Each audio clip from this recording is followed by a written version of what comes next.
نگران شورا مولانا محمد عمران اتاری اور رکن شورا مولانا حاجی عبدالحبیب اتاری نے سفر موروکو کے دوران مراکش میں موجود اولیاء کرام کے مزارات پر حاضری دی۔ سب سے پہلے حضرت سیدنا یوسف بن علی رحمۃ اللہ علیہ کے مزار شریف پر نگران شورا اور رکن شورا اور اسلامی بھائیوں کی حاضری ہوئی اور ان کے ایصال ثواب کے لیے دعا و فاتحہ خوانی بھی کی گئی۔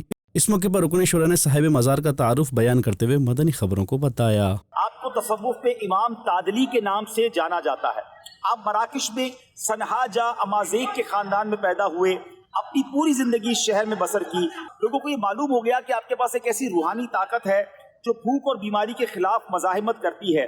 جب آپ کی یہ زندہ کرامت دیکھی گئی تو پھر حصول فیض کے لیے لوگوں کو آپ کی طرف تانتا بن گیا، اور آج بھی زائرین آپ کے مزار پر حصول برکت کے لیے آتے ہیں، اور اس علاقے کا نام جو ہے وہ آپ ہی کے نام سے مشہور ہے، اور آپ مراکش کے ان معروف 7 اولیاء میں آپ کا نام ہوتا ہے۔ علماء فرماتے ہیں کہ آپ ہی کے مزار پر زیارات کی ابتدا کرنی چاہیے۔ تو آج ہم مراکش ابھی تھوڑی دیر پہلے پہنچے ہیں اور ہم نے ابتدا کر دی ہے ان کی بارگاہ میں حاضری کی۔ اللہ ایسے بزرگوں کا فیضان ہمیں عطا فرمائے، ان کے صدقے رب کریم ہمیں صبر عطا فرمائے اور ان کا فیضان نصیب فرمائے۔ اس کے بعد شہرائے آفاق کتاب شفا شریف کے مصنف حضرت سیدنا شیخ قاضی ایاز مالکی رحمۃ اللہ علیہ کے مزار شریف پر نگران شورا اور رکن شورا نے اسلامی بھائیوں کے ہمراہ حاضری دے کر دعا و فاتحہ خوانی کی، جبکہ مدنی خبروں سے گفتگو کرتے ہوئے نگران شورا اور رکن شورا نے بتایا۔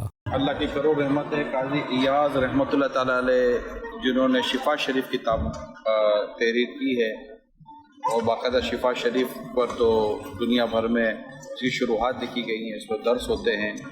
رسول کریم صلی اللہ علیہ وآلہ وسلم کی سیرت اور آپ کے عشق و محبت بڑھانے کے تعلق سے یہ کتاب اپنی مثال آپ ہے۔ اس گھر میں ہو، اس گھر میں جادو وغیرہ اور آصف وغیرہ شفا شریف کے گھر میں ہونے کی برکت ہے، تو ستیہ بھائی سینے میں ہونے کی برکت ہے۔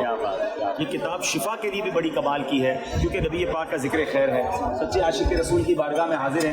دروازہ چونکہ بند ہے، یہاں پر تعمیرات ہو رہی ہے، اس وجہ سے ہم جا نہیں پا رہے ہیں۔ ہم نے تھوڑی تفصیل آپ کو بتا دیتا ہوں۔ ابو الفضل ایاد بن موسیٰ بن ایاد سبتی، آپ یہ امام مالک کے بہت کلوزلی رشتہ دار بھی تھے، اور 476 ہجری میں آپ کی ولادت ہوئی، اور آپ کا انتقال 556 ہجری میں مراکش میں ہوا۔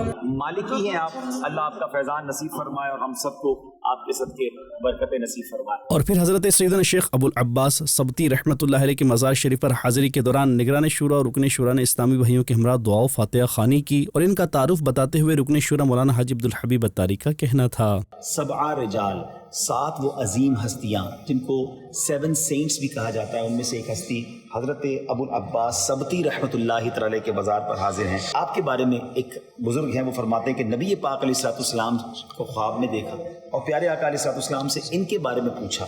سبحان اللہ، نبی پاک علیہ الصلوۃ والسلام نے فرمایا کہ وہ سباق یعنی آگے نکل جانے والوں میں شامل ہیں۔